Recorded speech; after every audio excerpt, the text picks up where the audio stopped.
Hello' বন্ধুসকল, মই আপোনালোকৰ মাজলৈ লৈ আহিছোঁ এজন চিকিৎসক, আপোনালোক চিকিৎসকৰ মনৰ কথাৰে অনুষ্ঠানৰ মাজলৈ। আজি মই চিনাকি কৰি দিম অসমৰ এজন প্ৰখ্যাত নিউৰোচাৰ্জাৰী বিভাগৰ চিকিৎসক ডক্টৰৰ লগত। আজি অসমৰ ৰাইজৰ উপকৃত হোৱাকে কিছুমান প্ৰশ্নৰে আপোনাৰ লগত অকণমান সময় পাৰ কৰাম বুলি আহিছিলোঁ। কোনো আমাৰ এইটো অনুষ্ঠান বহুত ডাঙৰ কিবা অনুষ্ঠান নহয়, জাষ্ট আমি মনৰ কথাবিলাক আমি ৰাইজৰ মাজলৈ লৈ যাম। আপুনি কি ভাবে বা কেনেকে কিয়, মোৰ উদ্দেশ্য হ'ল প্ৰতিটো বেমাৰ কি কিয় কেনেকৈ তাক মই ৰাইজৰ মাজলৈ লৈ যাম। বহুতে বুজি নাপায় কিয় হয়, সেই বস্তুবিলাক আজি মই কথা পাতিম। আপোনাক কেইটামান মই প্ৰশ্ন আমি জানিব বিচাৰোঁ। আপুনি যিহেতু নিউৰোচাৰ্জাৰী বিভাগৰ চিকিৎসক, আপুনি বহুত বছৰ হ'ল কাম কৰা ইয়াতে, আপুনি অলমষ্ট 10 বছৰ আপুনি কাম কৰিছে, 10 বছৰ বেছি কাম কৰিছে। কিন্তু মই ছাৰ যিমান দূৰৰ পৰা আপোনাক জানো, আপুনি বহু পেচেণ্টক বহুত মানে সুন্দৰভাৱে এটা ট্ৰিটমেণ্ট দি পেলাই তেওঁলোকক সুস্থ কৰি তুলিছে। আমি যিমানবিলাক দেখিছোঁ এতিয়ালৈকে। মই ছাৰ আজি কেইটামান প্ৰশ্ন সুধিম। আপুনি যিহেতু ব্ৰেইনৰ লগত জড়িত, আপুনি নিউৰোচাৰ্জাৰী বুলি ক'লে যিটো আমি মেইনলি ব্ৰেইনটোকে আমাক মনলৈ আহে। প্ৰথমতে আমি যদি ব্ৰেইনৰ কথা মনলৈ আহে, তেতিয়া আমি প্ৰথমতে ভাবোঁ যে মূৰত যিটো আঘাত, দুৰ্ঘটনাজনিত হওক বা যিকোনো কাৰণত আপুনি তেনেকুৱা পেচেণ্টবিলাক বহুত চাইছে আজিলৈকে। কি কাৰণে মানে কাৰণটো কি আৰু দুৰ্ঘটনাৰ কাৰণে হ'ব পাৰে মূৰত আঘাত, কিন্তু মূৰত ইঞ্জুৰিবিলাক কেনেকুৱা ধৰণৰ, মানে কি প্ৰকাৰে মূৰত ইঞ্জুৰি হয়? আজিকালি ৰাস্তাত যিমান গাড়ীৰ পৰিমাণ বাঢ়িছে, ট্ৰেফিক বাঢ়িছে, ফুটপাথৰ অৱস্থা বেয়া, ৰাস্তা পদূলিৰ অৱস্থা বেয়া, ষ্ট্ৰীট লাইট নাথাকে, লেন ডিভাইডাৰ্ছ বা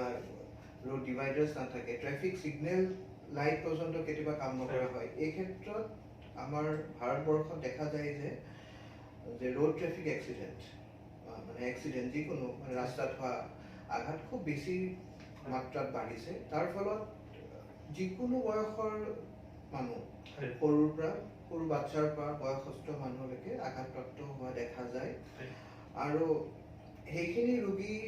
ধৰি লওক মগজৰ লগতে স্পাইনেল কৰ্ড বা অন্যান্য জেগাত, ধৰি লওক বুকুতে তেজ জমা হ'ল, পেটৰ নাড়ী বা লিভাৰ, স্প্লিন যিকোনো অংশত তেওঁলোকে আঘাতপ্ৰাপ্ত হয়। কিন্তু মই যিহেতু এজন স্নায়ুশল্য চিকিৎসক, মোৰ ডিপাৰ্টমেণ্টটো বেচিকেলি মগজ মানে মূৰৰ আঘাতপ্ৰাপ্ত আৰু স্পাইনেল কৰ্ড মেৰুদণ্ডৰ আঘাতপ্ৰাপ্ত সকলক চিকিৎসা প্ৰদানত বেছি মই গুৰুত্ব প্ৰদান কৰোঁ। আপুনি যিহেতু সুধিলে যে মূৰত দুখ পালে মগজত কেনেকুৱা ধৰণৰ ক্ষতি বা হ'ব পাৰে, চ' মেইন কথাটো হৈছে ৰক্তক্ষৰণ, মগজৰ ভিতৰত ৰক্তক্ষৰণ। মূৰত আঘাত পালে ইউজুৱেলি মানুহৰ চান্সেছ থাকে ৰোগীজনৰ বা ভিক্টিমজনৰ যে মগজৰ ভিতৰত ৰক্তক্ষৰণ হয়। তাত বিভিন্ন ধৰণৰ থাকে, ধৰি লওক এক্সট্ৰা ডিউৰেল হেমাটমা বুলি কয়, বা মগজৰ ভিতৰ চোৰাত ৰক্তক্ষৰণ হৈছে, বা মগজৰ খোলাত, মাথাৰ খোলাটো ভাঙি পেলাই ভিতৰলৈ সোমাই আহিছে। তাৰ ফলত তেখেতৰ অকল মগজত নহয়, নাকদি তেজ ওলাব পাৰে, কাণদি তেজ ওলাব পাৰে, মুখদি তেজ ওলাব পাৰে। তো সাধাৰণভাৱে এইখিনিয়ে মই কওঁ যে মগজৰ ভিতৰত বিভিন্ন জেগাত, এইটো মগজ ধৰি লওক আপোনাৰ, এইটো আপোনাৰ আগ হয়, এইটো পিছ হয়, এইটো চাইড হয়, যিকোনো জেগাত আপোনাৰ ব্লাড ক্লট হ'ব পাৰে, বা মগজৰ ওপৰত যোনটো খোলা থাকে তো সেইখিনি ভাঙি পেলাই ভিতৰলৈ সোমাই যাব পাৰে। তেনেকুৱা ধৰণৰ ইঞ্জুৰি আমি বেছিভাগ দেখা পাওঁ। স্যাৰ, আপুনি কোনটো বেছি ৰিস্ক ফেক্টৰ বুলি ভাবে? চাওক, মগজত মূৰৰ আঘাতপ্ৰাপ্ত আৰু মগজত আঘাত পোৱা যিকোনো ৰোগীয়ে ৰিস্কি, কাৰণ যিকোনো মুহূৰ্তত তেখেতৰ কণ্ডিশ্যনটো আৰু বেয়া ফালে যাব পাৰে যদি এডিকুৱেট বা সঠিক চিকিৎসা তেওঁলোকে সময়ত নাপায়। তো মই ভাবোঁ যে মূৰত আঘাত পালে বা মেৰুদণ্ডত আঘাত পালে যিমান সোনকালে সময় নষ্ট নকৰাকৈ চিকিৎসকৰ ওচৰত আহক, হস্পিটেলৰ ওচৰত আহক, য'ত সকলো ধৰণৰ সুবিধাখিনি আছে, যাতে ৰোগীজনে অতি সোনকালে চিকিৎসা পায় আৰু সুস্থিৰ বা তেওঁৰ জীৱনটো বচাবলৈ এটলিষ্ট ডক্টৰেও চেষ্টা কৰিব পাৰে। সৰ্বসাধাৰণ পাই থকা এটা বেমাৰ বুলি ক'বলৈ কৈছোঁ, ষ্ট্ৰক। একজেক্টলি ছাৰ, ষ্ট্ৰকটো কি হয় আৰু ই কিয় হয়, কেনেকৈ কাম কৰে? আপুনি এটা বৰ সুন্দৰ প্ৰশ্নই সুধিছে। আমি ধৰি লওক নিউৰোচাৰ্জিকেল প্ৰেক্টিছত স্নায়ুশল্য ষ্ট্ৰক বহুতে পাওঁ। যেতিয়া ৰোগীজন আহে, প্ৰথম প্ৰশ্নটো এটেণ্ডেণ্টে আমাক সোধে যে ডক্টৰ বা ছাৰ, 1 মিনিটৰ আগলৈকে ঠিক আছিলে, হঠাৎ মানুহজন কথা ক'ব নোৱাৰা হ'ল, হাত ভৰি পেৰালাইচিছ হৈ গ'ল, সেইটোৱেই ষ্ট্ৰোক। ষ্ট্ৰোক কেতিয়াও আগতীয়া জাননী দি নাহে। ষ্ট্ৰোক বস্তুটো হৈছে মগজত যেতিয়া আপোনাৰ ৰক্তক্ষৰণ হৈছে বা ৰক্ত চলাচল বন্ধ হৈছে। দুই প্ৰকাৰ ষ্ট্ৰোক আছে, এটা হেমৰেজিক ষ্ট্ৰোক য'ত আপোনাৰ ব্লাড ক্লট ফৰ্মেশ্যন হৈ যায়, আৰু ইস্কেমিক ষ্ট্ৰোক বুলি কয় য'ত আপোনাৰ ব্ৰেইনৰ কিছু অংশ, চাপ'জ এইটো অংশত আপোনাৰ ৰক্ত যিখিনি চলাচল সেইখিনি বন্ধ হৈ যায়। তো এই ফলত হঠাৎ মানুহজন অজ্ঞান হৈ যাব পাৰে, কথা অস্পষ্ট হ'ব বা কথা নোলাব পাৰে, কোনো এটা ছাইড বাওঁ ছাইড সোঁ ছাইড দুৰ্বল হৈ পৰিব পাৰে, মুখ বেকা হ'ব পাৰে বা অচেতন হৈ পৰি থাকিব পাৰে। তো ষ্ট্ৰোক এটা সাধাৰণ বস্তু নহয়, কিন্তু ভেৰি কমন নাও ইট ইজ। কাৰণ আজিকালি মানুহৰ ষ্ট্ৰোক প্ৰেছাৰৰ কাৰণে হ'ব, চুগাৰ অত্যন্ত বেছি, হাৰ্ট ডিজিজ আছে। তাৰ ফলত মানুহে যদি চিকিৎসা ঠিক ঠাক বা প্ৰেছাৰটো যদি ঠিকে ঠাকে নেৰাখে বা চুগাৰখিনি ভালকৈ কণ্ট্ৰল নকৰে বা হাৰ্ট ডিজিজটো যদি ভালকৈ ইনডাইৰেক্টলি এই ৰোগখিনিয়ে আপোনাক ব্ৰেইনত এফেক্ট কৰে, আৰু তাৰ ফলত হঠাৎ এদিন আইদাৰ ব্লাড ক্লট ফৰ্মেশ্যন এটা হ'ব, নহ'লে আপোনাৰ সেইখিনি কোনো এটা অংশত আপোনাৰ ৰক্ত চলাচল বন্ধ হৈ পৰিব পাৰে। এই ৰোগটোকে ষ্ট্ৰোক বুলি কয়, যোনটো হঠাৎ হৈ আহে আৰু মানুহ সাধাৰণভাৱে অপ্ৰস্তুত হৈ আহে। প্ৰেছাৰ বেছি থাকিলে কি ষ্ট্ৰোক হ'ব পাৰে? মেক্সিমাম প্ৰেছাৰ বেছি থাকিলে প্ৰেছাৰ নাম্বাৰ 1 টো হাই প্ৰেছাৰ, হাইপাৰটেনশ্যন, দ্বিতীয় কাৰণত আপোনাৰ আনকণ্ট্ৰল ডায়েবেটিছ আৰু হাৰ্ট ডিজিজ। তাৰ ফলত ষ্ট্ৰোক হোৱা মানে বহুত ভেৰি ব্ৰেইনৰ নিচিনা, ব্ৰেইনৰ যিখিনি কোষ আছে আটাইতকৈ সূক্ষ্ম। যেনে ছালতো আপোনাৰ কোষ আছে, চকুতো আছে, হাৰ্টতো আছে, পেটতো আছে, সকলো এজন জীৱিত মানুহৰ প্ৰত্যেকটো অংগ প্ৰত্যংগতে কোষ থাকে। তো মগজত বা ব্ৰেইনতো তেনেকুৱা কোষ থাকে। তো সেই কোষখিনি জীয়াই ৰাখিবলৈ আপোনাৰ ব্লাড চাপ্লাই, ৰক্ত চলাচল লাগিব, আৰু ৰক্ত চলাচলৰ লগত অক্সিজেন লাগিব, আৰু অক্সিজেন চাপ্লাই কৰে আপোনাৰ হিমোগ্লোবিনৰ দ্বাৰা, আৰু হিমোগ্লোবিন ক'ত থাকে আপোনাৰ তেজত। যেতিয়া আপোনাৰ মগজত বা ব্ৰেইনত কোনো অংশত ক্লট ফৰ্মেশ্যন হৈ যায়, তাত ব্লাডটো গোট খাই যায়, গোট খোৱাৰ ফলত তাত আপোনাৰ ব্ৰেইনৰ কোষখিনি হেঁচাৰ ফলত মৰি যায়, বা আপোনাৰ এডিকুৱেট বা সঠিক পৰিমাণৰ অক্সিজেন চাপ্লাইটো নাপায়। বুজি পালে কথাটো? আৰু ইমানেই সূক্ষ্ম ব্ৰেইনৰ যে এবাৰ যদি ধ্বংস হ'ল বা এবাৰ যদি সেই কোষখিনি মৃতপ্ৰায় হৈ গ'ল, আৰু জীয়াই উঠাবলৈ এতিয়ালৈকে পৃথিৱীত তেনেকুৱা কোনো ঔষধ বা কোনো অস্ত্ৰোপচাৰ কৰি তেনেকুৱা হোৱা নাই। তো সেইকাৰণে ব্ৰেইনৰ কোষবোৰ যাতে আৰু ধ্বংস নহয় বা ধ্বংস নহয়, তাৰ কাৰণে মানুহ সচেতন হোৱা উচিত, আৰু যদি হৈছেও লক্ষণসমূহ যেনেকৈ মই ক'লোঁ যে অচেতন হৈছে, বা সোনকালে হস্পিটেলৰ ওচৰলৈ যোৱা উচিত। স্যাৰ এই ক্ষেত্ৰত আপুনি দৰ্শকসকলক কিবা ক'ব নেকি যে আপুনি এক্সিডেন্ট এটা হৈছে, হেড ইনজুৰি হৈছে, কিমান সময়ৰ পৰা যদি মেজৰ সিভিয়াৰ হেড ইনজুৰি হয়, কিমান সময়ৰ পৰা ভিতৰত যদি আপুনি হস্পিটেল বা চিকিৎসকৰ ওচৰলৈ আহে, আপোনাৰ মই ক'ব বিচাৰিলে ব্ৰেইনৰ ডক্টৰ বা নিউৰোচাৰ্জাৰী ডিপাৰ্টমেণ্টত আহে, তেতিয়া ৰোগীজন আপুনি সুস্থ হ'ব বুলি ভাবে, কিবা সময় আছে নেকি স্যাৰ? চাওক, আমাৰ ব্ৰেইন আৰু স্পাইনেল কৰ্ডৰ কাৰণে আমি কওঁ টাইম ইজ লাইফ, সময়ে জীৱন। যিমান সোনকালে আপুনি চিকিৎসা ল'ব পাৰিছে, তিমান সোনকালে আপুনি সুস্থিৰ বা জীৱন বচাব পাৰিছে। কিন্তু দুৰ্ভাগ্যবশতঃ আমাৰ ভাৰতবৰ্ষত এনেকুৱা হয়, যদি আজি হাইৱেত এটা এক্সিডেণ্ট হৈছে, চাপ'জ আপুনি নগাঁৱৰ যোৱা ৰাস্তাত হাইৱেতে এক্সিডেণ্ট হৈছে, তাত আপুনি এম্বুলেঞ্চখন গৈ পোৱালৈকে, এম্বুলেঞ্চখনে গুৱাহাটী বা নগাঁৱলৈ নিয়ালৈকে বহুত দেৰি হৈ যায়। কিন্তু বিভিন্ন বিদেশত যোনবোৰ ৱেষ্টাৰ্ণ কাণ্ট্ৰিজ, ডেভেলপ কাণ্ট্ৰিজ, তেওঁলোকৰ পেৰামেডিকেল ইমান ষ্টেবল আৰু ইমান উন্নত মান যে যিকোনো উইদিন 10 মিনিটৰ ভিতৰত পেচেণ্টজন উঠাই পেলাই নিয়েৰেষ্ট হস্পিটেলত লৈ পেলাই মিনিমাম যিখিনি বেছিক ৰিকুৱাৰমেণ্ট পায়, তাৰ ফলত মগজৰ বা স্পাইনেল কৰ্ডৰ আৰু যাতে ক্ষতি নহয় সেইখিনি তেওঁলোকে নিৰ্ধাৰণ কৰে। তাৰপিছত তেওঁলোকে প্ৰপাৰ এখন বেছিক টাৰ্চিয়াৰী কেয়াৰ চেণ্টাৰলৈ তেওঁলোকে প্ৰেৰণ কৰে ৰোগীজনক। কিন্তু আমাৰ অসমত, ভাৰতবৰ্ষৰ কথাই কৈছোঁ বা অসমৰ কথাই কৈছোঁ, ইমান সেইখিনি ডেভেলপ হোৱা নাই। পথচাৰীও যদি যায়, কাষত যদি এজন পৰি থকাও দেখে, তেওঁলোকে হ'ব দিয়ক বুলি পাৰ হৈ যায়। তেনেকুৱা কৰা অনুচিত, কাৰণ যিমান সোনকালে ৰোগীজনক বা ভিক্টিমজনক আপুনি হস্পিটেলৰ ওচৰলৈ নিয়ে, যেনেকৈ মই ক'লোঁ ৰক্ত চলাচলটো যাতে বন্ধ হৈছে বা অক্সিজেনখিনি যাতে ঠিক ৰকমে পায়, মানে তেতিয়া ৰোগীজনক সুস্থিৰ কৰা, আৰু যেনেকৈ কৈছোঁ লাইফ বা জীৱনটো বচাব পৰা চেষ্টা এটলিষ্ট ডক্টৰে কৰিব পাৰে সময় আপুনি স্পেচিফিক সময় যদি কয় একদম পুৰা একদম নিৰ্ধাৰণ কৰি যদি কয় এক্সিডেণ্টৰ পৰা হস্পিটাললৈ মেইন টাৰ্চিয়াৰী কেয়াৰ চেণ্টাৰ য'ত আপুনি এজন নিউৰ' চাৰ্জন বা পলিট্ৰমা টিম এজন পাব ইমাৰ্জেঞ্চি ভাল বা চিটি স্কেন মেচিন তেনেকুৱা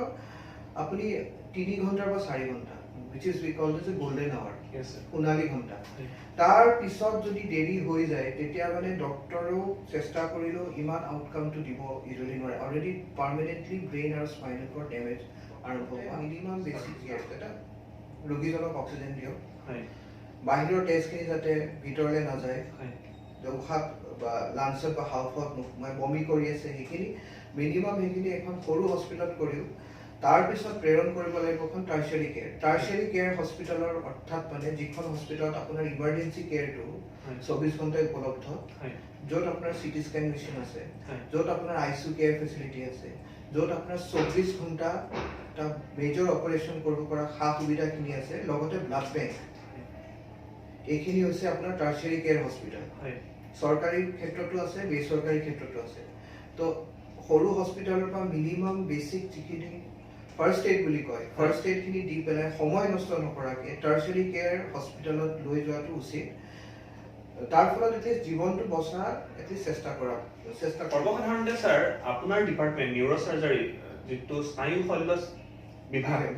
এই বিভাগটোত আপোনাৰ যিবিলাক পেচেণ্ট আহে মেক্সিমাম ছাৰ হেড ইঞ্জুৰি মানে এক্সিডেণ্ট লৈ আহে আপোনাৰ পেচেণ্টবিলাক যেতিয়া আপুনি চাই ইমাৰ্জেঞ্চিত পৰা পিছত আপুনি পঠাই যে আপুনি আইচিইউলৈকে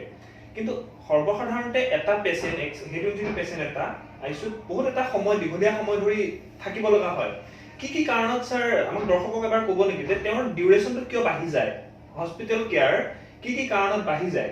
সেই বস্তুটো ছাৰ অকণমান ক'ব নেকি হয় যিকেইজন আপুনি বেচিকেলি হেড ইঞ্জুৰিৰ কথা কৈছে অকল হেড ইঞ্জুৰি নহয় ইমাৰ্জেঞ্চি ক্ষেত্ৰত আমাৰ বেচিকেলি ষ্ট্ৰোক আহে যোনটো আপুনি সুধিছিলে দ্বিতীয়তে আপোনাৰ মূৰত আঘাত পোৱা বা মগজত আঘাত পোৱা আৰু মই আগতেও কৈছোঁ ব্ৰেইনটো আটাইতকৈ সূক্ষ্ম হেড অফিচ বুলিয়ে মই কওঁ সাধাৰণ হেড অফিচ তাতে যেতিয়া গণ্ডগোল এটা হয় ঠিক কৰোঁতে সময় লাগে আৰু আমাৰ হস্পিটেলত বা যিকোনো হস্পিটেলত আঘাতপ্ৰাপ্ত জেগাৰ পৰা আমাৰ অহালৈকে অত্যন্ত দেৰি হৈ যায় তাৰ ফলত অলৰেডি ব্ৰেইনটো ডেমেজ হ'বলৈ আৰম্ভ কৰে তাৰ ফলত ইমাৰ্জেঞ্চি টিম আমি উই ৱৰ্ক এজ এ টিম মই অকল বুলি নহয় মোৰ ইমাৰ্জেঞ্চি টিম আছে আপুনি জানে আমাৰ স্পেচিফিক আইচিইউ আছে নিউৰ' আইচিইউ টিম হিচাপে কাম কৰিলে আমি ভেণ্টিলেশ্যন দি পেলাই যিখিনি প্ৰয়োজন সকলোকে নহয় যিখিনি দেখিছোঁ যে নাই তেখেতৰ অকল মাস্ক দি অক্সিজেন দিওঁতেও শৰীৰত অক্সিজেন পৰিমাণটো কমি আছে তেতিয়া আমি ভেণ্টিলেশ্যন দি দিওঁ ভেণ্টিলেশ্যন সাধাৰণ দৰ্শকক মই দিব ভেণ্টিলেশ্যনটো খালি অক্সিজেন দিয়াৰ কাৰণে ব্যৱহাৰ কৰা হয় যাতে একজেক্ট পৰিমাণৰ সঠিক সময়ত যাতে শৰীৰত অক্সিজেন প্ৰবাহিত হয় তাৰ কাৰণে ভেণ্টিলেশ্যন দিলেই যে মানুহ যে মৃত্যুমুখী হ'ব ভেণ্টিলেশ্যন দিলেই যে ভেণ্টিলেশ্যনৰ পৰা কেতিয়াও নোলাব সেইবোৰ এটা মিথ ভুল ধাৰণা হয় তাৰ ফলত আমি ব্ৰেইনটো সুস্থিৰ কৰিব লাগিব যদি ডাঙৰ ক্লট আছে আমি অপাৰেশ্যন কৰি ক্লটটো ওলাই দিওঁ যাতে আৰু ছাইডৰ যিখিনি সজীৱ ব্ৰেইন আছে বা মগজ আছে সেইখিনি যাতে নষ্ট নহয় বা কোনোবা হাড় যদি থেতালা খাই ভিতৰত সোমাই আছে সেইখিনি আমি উঠাই দিওঁ বা টুকুৰা টুকুৰি হৈ আছে যদি ওলাই দিওঁ তাৰপিছত ঔষধ আৰম্ভ কৰোঁ যাতে ব্ৰেইনটো ফুলি নুঠে ব্ৰেইনত অক্সিজেন পৰিমাণ ঠিকেই হয় বা ব্ৰেইনৰ যিখিনি খাদ্য লাগে গ্লুক'জ লাগে সেইখিনি যাতে সময়ত পাই থাকে কাৰণ প্ৰত্যেক অংগতে খাদ্য লাগে শৰীৰত ব্ৰেইনটো যাতে মৰি নাযায় তাৰপিছত মই যিহেতু ক'লোঁ ব্ৰেইন বস্তুটো আটাইতকৈ সূক্ষ্ম ভাল হওঁতেও সময় লাগে পেটৰ বিষৰ নিচিনা নহয় যে আপুনি কিবা এটা ঔষধ খাব অলপ গেছ হ'ল কিবা এটা হ'ল বা হেৰি হ'ল তো ব্ৰেইনটো যেতিয়া ডেমেজ হয় ভাল হওঁতে সুস্থিৰ হ'বলৈ সময় লাগে কিছু সময় লাগে তাৰ কাৰণে এটা ধৈৰ্য্যৰ প্ৰয়োজন not only to the attendant বা ঘৰৰ মানুহৰ নহয় ডক্টৰো লাগিব গোটেই টিমটো লাগিব যে মানুহজন উঠা নাই কিয় মানুহজন চকু মেলা নাই কিয় কিছুমান ৰোগী যোন বহুত চিভিয়াৰলি ইনজিয়ৰ্ড থাকে কেতিয়াবা এমাহ দুমাহ পৰ্যন্ত আইচিইউত থাকে কিন্তু আৰু সঁচা কথা ক'ব লাগে যে কিছুমান আমাৰ ওচৰত আহে ধৰি লওক 100 জনৰ ভিতৰত 20 জন আহে যাক আমি বচাব নোৱাৰোঁ ডাক্তৰ হিচাপে আমি জ্ঞান ইমান আহৰণ কৰিছোঁ যে আমি দেখিছোঁ যে তেওঁৰ ব্ৰেইনৰ এক্টিভিটিয়ে বন্ধ হৈ গৈছে তেনেকুৱাসকলক বেছি দীঘলীয়া ট্ৰিটমেণ্ট কৰি লাভ নাই কাৰণ ফাইনেন্সিয়েল বাৰ্ডেন এটা হয় আৰু পেচেণ্ট ৰোগীজনো কষ্ট পায় তো তেতিয়া আমি ৰোগীৰ যিবোৰ এটেণ্ডেণ্ট থাকে ঘৰুৱা মানুহ তেওঁলোকক আমি খোলাখুলিকৈ কৈ দিওঁ যে কণ্ডিশ্যনটো এনেকুৱা, ব্ৰেইনটো অলৰেডি ষ্টপ কৰিছে বা বন্ধ হৈছে, তো এতিয়া বিশেষ আৰু একো ট্ৰিটমেণ্ট নাই, তো দে কেন টেক দেয়াৰ ডিচিশ্যন। ডাক্তৰী পক্ষত আছে মানে আমাৰ ফালৰ পৰা আমি ট্ৰিটমেণ্ট বা চিকিৎসা প্ৰণালীটো আমি কণ্টিনিউ কৰিব লাগে, কাৰণ যোনটো ব্ৰেইন ডেড এটা ফেক্টৰ থাকে, অকল ব্ৰেইনটো মৰি গৈছে, শৰীৰটো জীয়াই আছে, তেতিয়ালৈকে মানে ভাৰতীয় ল যোনটো মেডিকেল লিগেল চিষ্টেম আছে তাত তেতিয়ালৈকে আমাক কোনো পাৰ্মিশ্যন দিয়া নাই যে আপুনি ট্ৰিটমেণ্টটো ডক্টৰে ট্ৰিটমেণ্ট বন্ধ কৰিব লাগে। যেতিয়া হাৰ্টটো বন্ধ হয় তেতিয়াহে ট্ৰিটমেণ্টটো বন্ধ হয়। তো এই ফলত আপোনাৰ কি হৈছে, ৰোগী এজন আহিলে, ইমাৰ্জেঞ্চিত আহিলে, কি পৰিস্থিতি থাকে সেই সময়ত আপোনাৰ নিৰ্ধাৰণ হয় যে সময়টো কেনেকুৱা। আৰু ৰোগীবিলাকৰ প্ৰত্যেক এনেকুৱা আইচিউত থকা ৰোগীৰ প্ৰত্যেক ঘণ্টাই এটা নতুন ঘণ্টা, প্ৰত্যেক মিনিট এটা নতুন মিনিট, সকলো মনিটৰত চাই থকা যায়। তো সময় লাগিব, ধৈৰ্য লাগিব, এইখিনি ডাক্তৰৰ কাৰণেও প্ৰযোজ্য আৰু ঘৰৰ মানুহখিনিৰ বা নিজৰ বন্ধু বৰ্গ যোন থাকে তেওঁলোকৰ প্ৰযোজ্য হ'ব। কেতিয়াবা স্যাৰ আপুনি এনেকুৱা আপুনি পৰিস্থিতি মুখামুখি হৈছেনে যে আপোনাৰ এজন পেচেণ্ট আইচিউত ভৰ্তি হৈ আছে, এক মাহ তেওঁ চকু মেলাই নাই, তেওঁ ভেন্টিলেটৰত আছে, আপুনি জাষ্ট উশাহটো লৈ আছে, মনিটৰতহে আপুনি গম পাইছে যে মানুহজন জীয়াই আছে বা হাৰ্টবিট আছে, কিন্তু সেই চিটুৱেশ্যনটোত আপোনাৰ কি এটা মানে মনৰ সাহস আৰু আপুনি কেনেকে সেই পেচেণ্ট বিলাকৰ এটেণ্ডেণ্ট বিলাকক, পেচেণ্ট কেইজনৰ এটেণ্ডেণ্ট যিবিলাক সেইটো ষ্টেজত থাকে, কেনেকে আপুনি কিমান ধৈৰ্যৰে কেনেকে হেণ্ডেল কৰে এই বস্তুবিলাক? চাওক, আপুনি নিজে মোক কাম কৰা দেখিছে মোৰ আইচিউত। চ' এজন ৰোগী যেতিয়া আহে বা তেনেকৈ মগজুত আঘাতপ্ৰাপ্ত হয়, ষ্ট্ৰোকত হয়, কোমা অৱস্থাত থাকে,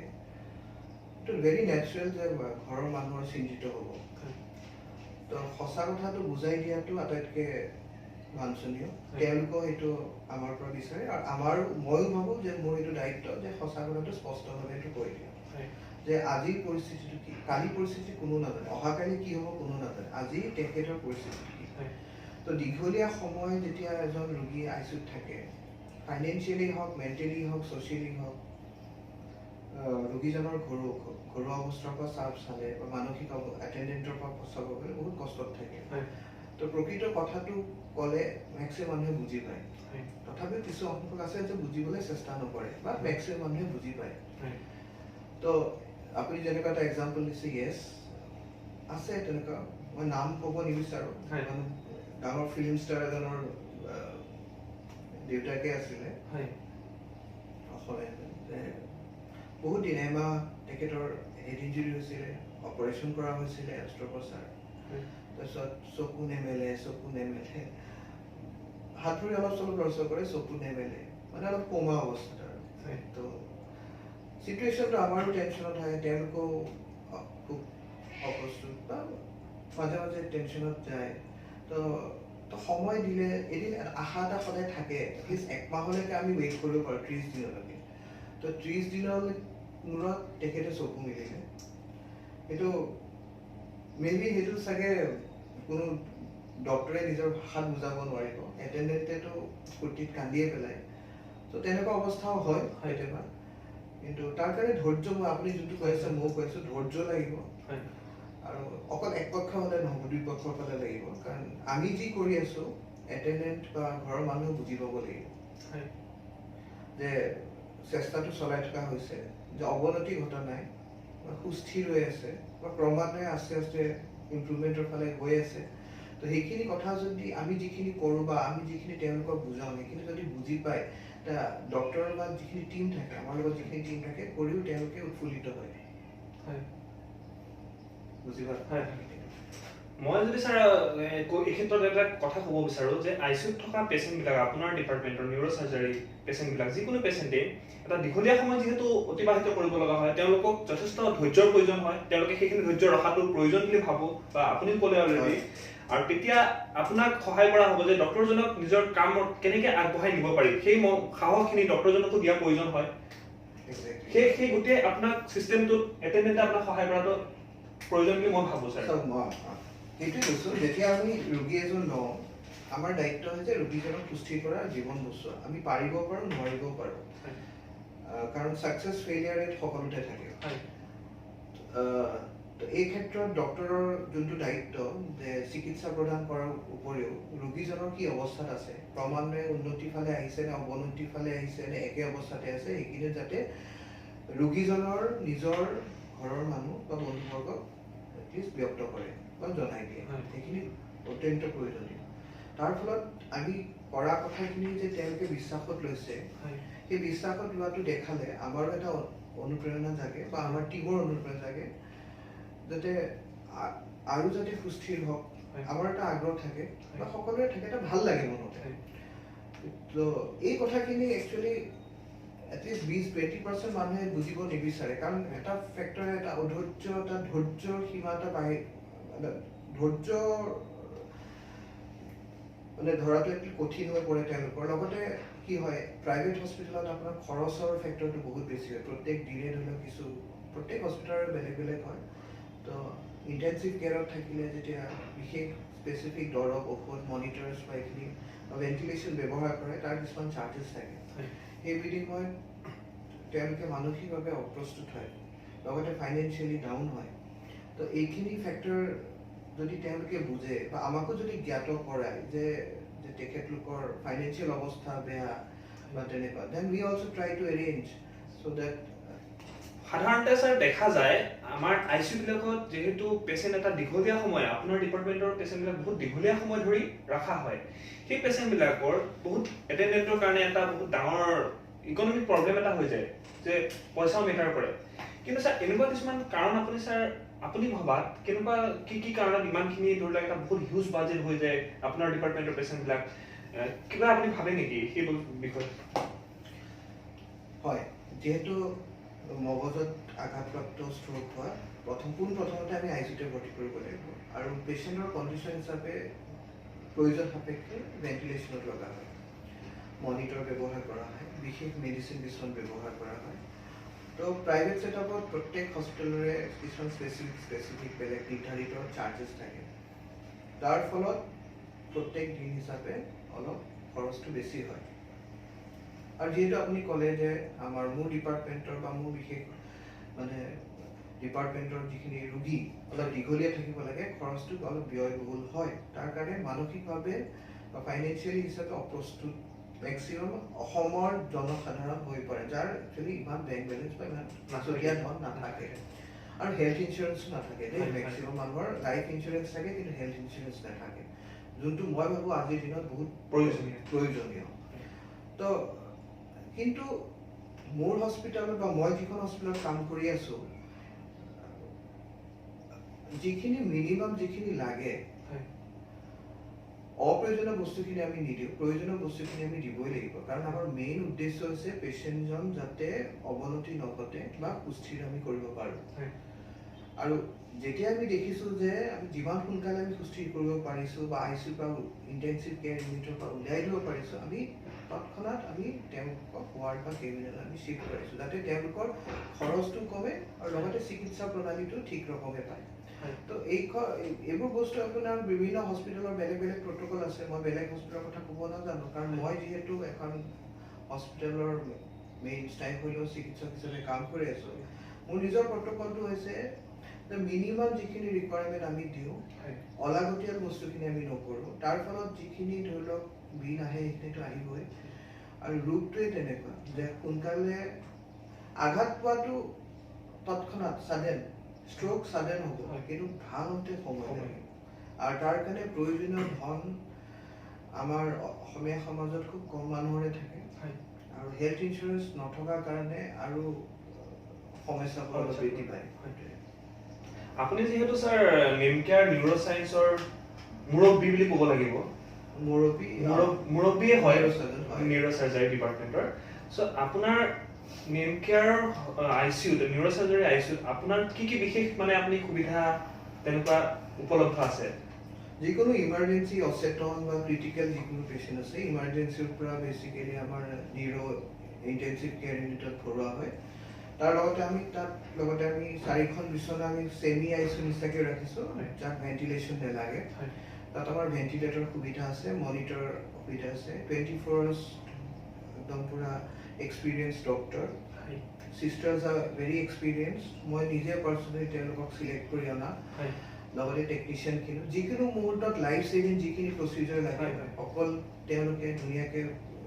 কৰিব পাৰে আৰু বিটম আটকে ধুনীয়া হৈছে মই মোৰ টিমৰ লগত আমি একেলগে আমি এটেণ্ডেণ্ট সকলক ৰোগীজনৰ বিষয়ে প্ৰত্যেক দিনে মই নিজে পাৰ্চনেলি থাকো যে কিনো হৈছে তেখেতৰ কালিৰ পৰা আজিলৈকে কি উন্নতি হৈছে বা অৱনতিয়ে হৈছে বা একে স্থিতিত আছে এইখিনি আমি একদম লিখিতভাৱে বা ভাৰ্বেলি আমি ধুনীয়াকৈ ব্যক্ত কৰোঁ প্ৰতিদিনে বহুত সুন্দৰ পদক্ষেপ স্যাৰ আপোনাক মই যিমান দিনৰ পৰা জানিছো আপুনি যিমানখিনি আপোনাৰ সময় দিয়ে আপুনি এটা বিভাগত আপুনি ৰাতিপুৱাৰ পৰা ৰাতিলৈকে আপুনি যেনেকৈ বিজি থাকে কেতিয়াবা ৰাতি টোপনিৰ পৰা আহি আপুনি অপাৰেশ্যন কৰে স্যাৰ তেনেকুৱা তো সিচুৱেচন হয় মেক্সিমাম তেনেকুৱা অকলে যেহেতু কাম কৰি আছো 24 ঘণ্টাই আই হেভ টু সাৰ্ভ মানুহ হেপি কৰিব লাগিব হেপি মানে নহয় চেষ্টা কৰোঁ যাতে মানুহক সন্তুষ্টি লাভ কৰক এটলিষ্ট ৰাতি যেতিয়া 2টা বজাত এজন ৰোগী আহে নিশ্চয় তেওঁ এজন স্নায়ুশল্য চিকিৎসকক বিচাৰি আহিব মই যদি এটলিষ্ট তেওঁৰ লগত দুএষাৰো কথা পাতো তেওঁ এটলিষ্ট মনত শান্তি লাভ কৰে তো সেইখিনি মই মোৰ ফালৰ পৰা ভাবোঁ চিকিৎসা মইতো ফোনতো কৰিব পাৰোঁ হোৱাটছএপ কলতো কৰিব পাৰোঁ কিন্তু যেতিয়া ৰোগী এজন অস্থিৰ হৈ থাকে ৰোগী এজন যেতিয়া সঁচাকৈ ঘৰৰ মানুহে সদায় ভাবে যে আমাৰ ব্ৰেইনৰ ডক্টৰজননো কেতিয়া আহিব মই যদি সেই সময়ত ৰাতি টোপনি ক্ষতি কৰোঁ এটলিষ্ট মই ভাবোঁ মোৰ নিজৰ ফিলিংছ আৰু যে তেখেতক যদি অলপ মানসিকভাৱে মই আগুৱাই লৈ যাব পাৰোঁ মোৰ চিকিৎসা কৰাটো ভাল হয় লগত তেওঁলোকো প্ৰস্তুত হয় this is my philosophy life আমি স্যাৰ বহুত দিনৰ পৰা দেখিছো এটা বস্তু যে ম্যাক্সিমাম মানুহৰ স্যাৰ স্লিপ ডিস্ক হয় স্লিপ ডিস্কটো কিয় হয় স্যাৰ স্লিপ ডিস্ক বস্তুটো কি হয় প্ৰথমতে জানিব লাগিব হাড়ৰ বিভাগৰ বা স্নায়ুশল্য বুলি একজেক্ট কোনো তেনেকৈ ক'ব নোৱাৰে স্লিপ ডিস্কটো হৈছে